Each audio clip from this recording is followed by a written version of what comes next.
반갑습니다. 송강입니다. 전 시간에 깨달음에 이르는 어떤 경지의 부분을 신의 행정으로 말씀을 드렸죠. 그런데 그 얘기 가운데 바로 윤생이 바라본 스승 열자의 모습에서 일반인과 다를 바가 없이 보였다는 이야기를 했습니다만은, 이번 시간에는 우리나라 고성 가운데서 깨달으신 어른의 그 생활이 어떠한가 하는 것을 또 한번 살펴보도록 하겠습니다. 우리가 조선조에 이르게 되면은 뭐 불교가 핍박받았다는 것은 다 아는 사실이죠. 다 아는 사실인데, 특히 성종, 연산조에 이르게 되면은 아주 거의 절망적인 상황까지 가게 되는, 그처럼 참 불교를 대단히 핍박을 하게 됩니다. 심지어 큰 사찰의 스님들 다 강제로 속퇴시키고 장가 보내고 아니면 군대로 징용 보내는 이러한 같은 이제 상황이 벌어지는데, 그때 당시에 이제 그 우리나라에서 그 유명한 스님 가운데 이제 백계 정심선사라고 하는 분이 계셨습니다.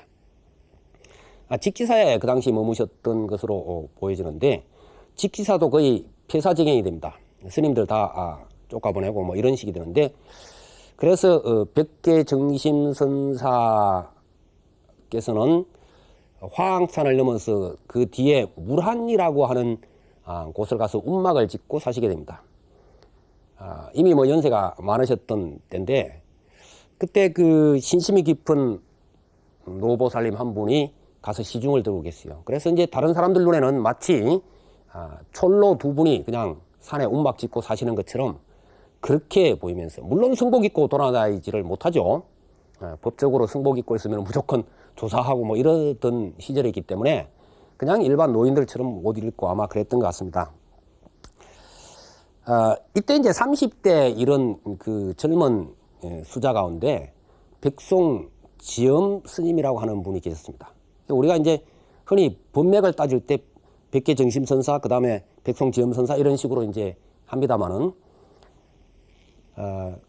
이 지엄 스님이 이제 직지사로 도인, 백계 정심선사라는 도인이 계신다 말을 듣고 이제 혹시나 해서 직지사로 찾아가 보지만은 이미 뭐 절이 거의 비어 있다시피 하고 관리하는 사람만 있는 그런 지경이 됐습니다. 그래서 지엄 스님께서 관리하는 사람에게 혹시나 싶어서 물어봤죠. 물어봤더니 어디로 가 계신지 전혀 모른다, 스님들이.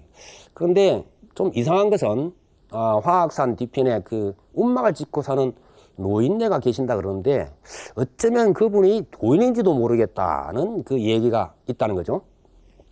그래서 이제 지엄 스님이 화학산을 넘어서 물안리로 가서 뵈니까 첫눈에 도인의 모습이다 말이죠. 그런데 이제 첫눈에 도인의 모습이라고 하는 것이 어떤 것이냐, 그 참 말로 표현하기 어려운데, 외형적으로는 뭐 운막을 짓고 나무에다가 좁쌀 팔아서 드시고 야채 갈고 뭐 이런 입장이니까 그냥 촌노죠. 햇빛에 거슬려서 참 노인네, 시커먼 노인네인데, 문제는 이제 그분의 눈빛을 한번 보면서 이분이 그냥 보통 어른이 아니구나 하는 것을 알게 됐고, 결국 거기서 백계 정심선사라고 하는 것을 이제 알게 됩니다. 그래서 이제 거기서 자기가 찾아간 목적을 이야기하면서, 저는 큰 스님께서 깨달으신 그와 같은 경지를 알고자 합니다. 저에게 도를 가르쳐 주시고 지도해 주십시오. 그러자 이 백송 지엄 스님에게 백계 정심선사께서 하시는 말씀이, 보다시피 나는 도 같은 것을 가지고 있지 않네. 그리고 지금 내가 지금 나무에서 말이에요, 끼니 이어가는 것도 힘들어. 그리고 뭐 알다시피 우리 두 노인네 지내는 운막밖에 없는데 자네가 거찰 곳도 없고 하니까 그냥 돌아가시게, 이렇게 냉정하게 거절을 하십니다. 그렇지만 거기서 물러날 수자가 아니죠. 그래서 거기다 이제 자기가 나무로 가지고 이렇게 흙하고 해서 운막을 하나 짓고는 이제 같이 머물게 됩니다. 머물면서 같이 이제 나무를 하러 가고 농사를 짓고 이러는 거예요. 그러면서 이제 매일 묻는 거죠. 도가 무엇이냐, 깨달음이 어떤 것이냐, 뭐 하고 이제 자꾸 이제 묻는 겁니다. 그때마다 백계 정심선사는 이런저런 핑계를 둘러댑니다. 오늘은 내가 피곤하니까 내일 이야기하세요. 지금은 나무하러 가는데 나무해 오고 난 뒤에 나중에 쉬면서 이야기하세요. 뭐 저녁 때 이야기하면은 나 피곤하니까 내일 이야기하세요. 뭐 이런 식으로 미루기 시작한 것이 세월이 어느덧 3년이 흘러가 버렸습니다. 그러면서 계속 핑계만 대고 도란 이런 것이야, 뭐 부처님 법이란 이런 것이야, 이런 말씀을 안 해주는 거죠. 그러니까는 백계 정심선사께서도 이미 찾아온 젊은 수자가 큰 법기, 다시 말해서 깨달을 수 있는 그러한 자질을 갖추고 있다라고 하는 것을 간파하신 것이죠. 그러니까 섣불리 뭐 이런저런 말씀을 안 하신 거죠. 읽을 때까지 계속 이제 간다, 이런 이제 이야기가 있습니다만은, 그러면서 이제 3년이 지났는데, 그러나 찾아온 백송 지엄 스님의 입장에서는 이게 답답하기 짝이 없는 거예요. 그래서 어느 날은 나무하는데 따라가지 않고 혼자 그냥 바람을 챙깁니다. 바람을 챙겨서는 같이 있던 노보살님에게 보살님 저 오늘 떠날래 그럽니다. 그래서 큰 스님 찾아뵐 때는 뭐 도를 가르쳐 달라고 깨닫기 위해서 왔다 해놓고는 그러면 다 끝난 겁니까? 그러니까 끝나지는 않았지만은 내가 큰 스님 모시고 3년이나 지났는데 무슨 내가 뭐 막일꾼처럼 불에 먹기만 하지 한 번도 안 가르친다 이거죠. 희망이 없다. 그래서 더 이상 내가 노인에게 이용당하기 싫으니까 나 이제 떠나야 되겠다. 그래서 바람을 주섬주섬 이제 짊어지고는 떠나라는 겁니다. 그래도 큰 스님 돌아오시면은 말씀이라도 드리고 가시지. 그랬더니 큰 스님이 뭐고 뭐 난 다 귀찮으니까 가겠다고. 그러고 이제 내려가는 거예요. 언덕을 내려가는데 언덕을 내려가고 난 뒤에 이제 백계 정심선사께서 나무를 해서 한짐해서 이제 돌아오신 거죠. 그러자 보살님이 지엄 스님 떠났습니다. 그리고 왜 떠났는데? 그러니까 뭐 큰 스님께서 뭐 돈지 뭔지를 안 가르쳐준다고 3년 동안 했는데 가르쳐주지 않고 부려먹기만 했다고 희망이 없다고 뭐 떠났습니다. 그 이야기를 듣고는 백계 정심선사께서 내가 언제 안 가르쳐줬나? 항상 가르쳐줬지. 그래서 언제 가르쳐줬습니까? 이러고 이제 보살님 물으니까 글쎄 지가 아침에 일어나서 안녕히 주무셨습니까? 그러면 내가 하면서 가르쳐줬고 같이 나무하러 가서도 가르쳐줬고 항상 내가 가르쳐줬지. 뭐 언제 안 가르쳐줬나? 같이 밥 먹고 뭐 하면서 다 가르쳐줬지. 그러니까 이 보살님 입장에서도 큰 스님이라고 모시고 있었으면서도 도에 대해서 막연한 생각을 하고 있었던 거죠. 그러니까 그런 게 돕니까? 그러자 선사께서 그거 말고 그러면 뭐 특별한 게 뭐가 있단 말이냐. 세상에서 희한한 것이 있다 그러면은 그것은 도가 아니고 오히려 번뇌망상이지. 이제 이 말씀을 하시고는 마당 앞에 언덕으로 가시더니 이제 언덕에서 저 밑에 내려가는 아마 지엄 스님이 보였던 모양입니다. 큰 소리를 부릅니다. 이놈 지엄아! 이러고 이제 큰 소리를 불러요. 그래서 휙 돌아보는데 주먹을 불쑥 내밀면서 아따 이놈 내 법 받아가라. 주먹을 쑥 내민단 말이죠. 그때 백성 지엄 스님이 단박 깨닫고는 그 자리에서 큰 절을 올리고는 다시 돌아왔다는 이야기입니다. 참 묘한 이야기죠. 도대체 정심선사의 이 주먹에는 뭐가 들어있을까요? 무엇 때문에 주먹을 불쑥 내밀었는데 깨달았느냐는 부분이죠. 그리고 왜 그러면은 선지식이라고 큰 스님이라고 모시고 있는데 3년 동안 모시고 있으면서도 백송 지엄 스님은 모르고 있었느냐. 그런데 반대로 백계 정심선사는 항상 매일 가르쳐줬다. 가르쳐주지 않은 바가 없다는 거죠. 항상 보여주고 했다는 거죠. 자, 이 구절을 읽으면서 이야기를 들으면서 얼핏 떠오르는 것이 있을 겁니다. 바로 경전의 앞머리에 나오고 있는 부처님의 모습이죠. 자, 금강경을 예를 한번 들어볼까요? 금강경에 그렇게 나옵니다. 이와 같이 나는 들었다. 여시함은 어느 때 일시에 불이 부처님께서 제4위국 기수급고도권 기수급고도권의 4위국의 기수급고도권에 부처님께서 계셨다. 여대 비구중 1250인구 큰 큰 비구스님 1250인과 함께 이시식시 이때는 마침 그 식시 공양 때가 되었는지라 부처님께서 바루를 드시고 가사를 걸치시고는 입사이대성, 사이대성에 들어가셔서 차제거리 차례로 밥을 비신 후에 환지본처 돌아오셔서 반사흘 음식을 드시고 수업알 가사와 이를 거두고 바루를 거두시고 그 다음에 다시 본래의 자리에 앉으셨다. 이 구절이 나오죠. 이 금강경뿐만 아니고 모든 경전에 바로 이와 같은 구절이 나옵니다. 이 구절이나 백계 정심수사가 내가 매일 가르쳐줬지 하는 부분이나 같은 맥락이죠. 사실은. 왜 경전에 제일 앞문에 이렇게 일상생활에 불과한 이 이야기를 하고 있을까 하는 부분을 경전을 보는 분들은 반드시 생각을 해봐야 될 겁니다.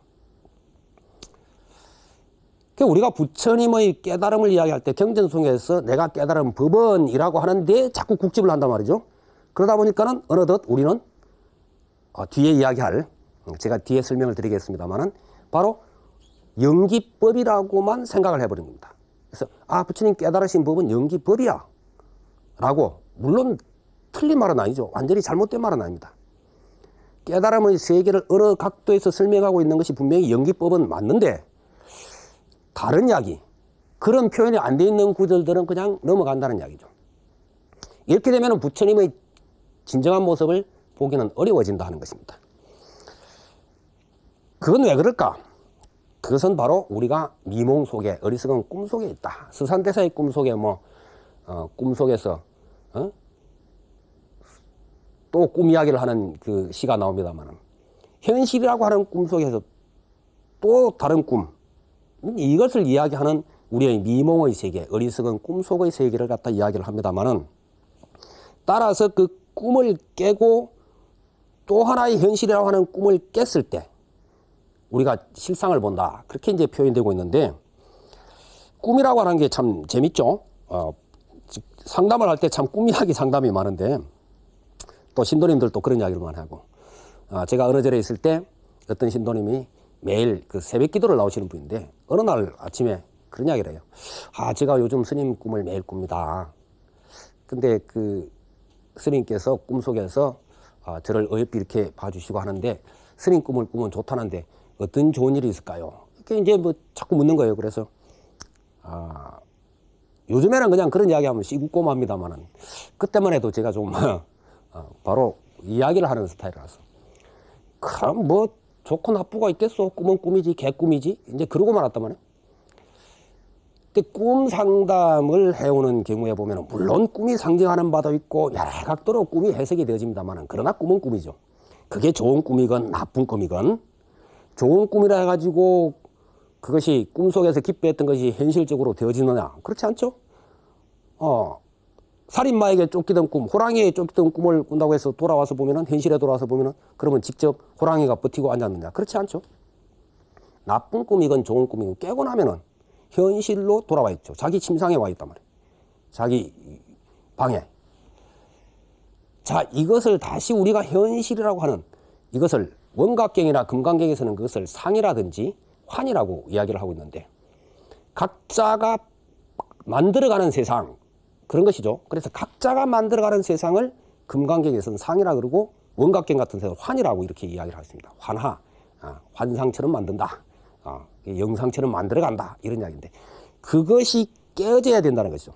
그것이 깨어졌을 때 비로소 우리가 참다운 세계를 본다. 그 단계를 우리가 깨달음이다, 보통 그럽니다.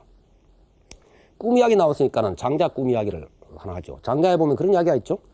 장자가 어느 날 나비가 되는 꿈을 꿨어요. 한참 나비가 되어서 이리저리 날아다니다가 깼단 말이에요. 그런 후에 장자가 하는 이야기가, 그 장 선생님의 이름이 주죠. 장주 이렇게 되는데, 장주가 나비의 꿈을 꾼 건지, 나비가 지금 장주가 되어 있는 꿈을 꾸는 건지 모르겠다, 이런 이야기를 합니다. 모른다는 말은 아니죠. 바로 우리가 가지고 있는 영상, 환상이라고 하는 것, 내가 만들어가는 꿈 같은 세계, 그 세계 속에서 사람들은 이리저리 기뻐하고 희로애락, 슬퍼하고 즐거워하고 기로한다 하는 부분이죠. 그래서 바로 이와 같은 꿈 같은 것을 깨어가는 것, 이것을 우리가 이제 깨달음 그렇게 이야기하고, 그것이 깨어졌을 때 드러나는 세계들 참다운 모습, 실상, 그리고 그것을 다른 말로 진리라 그러고, 그 상태를 깨달음 그렇게 이제 이야기하기도 하는 겁니다. 그래서 이 참 표현에 있어서의 차이가 대단히 여러 가지로 이제 보입니다만은, 다음 시간에는 이 표현상의 차이와 부처님으로부터 근래의 고성에 이르기까지 깨달음의 세계를 어떻게 표현을 하고 있는지, 그 부분에 대해서 쭉 한번 열거를 해가면서 생각을 해보도록 하겠습니다. 여러분, 성불하십시오.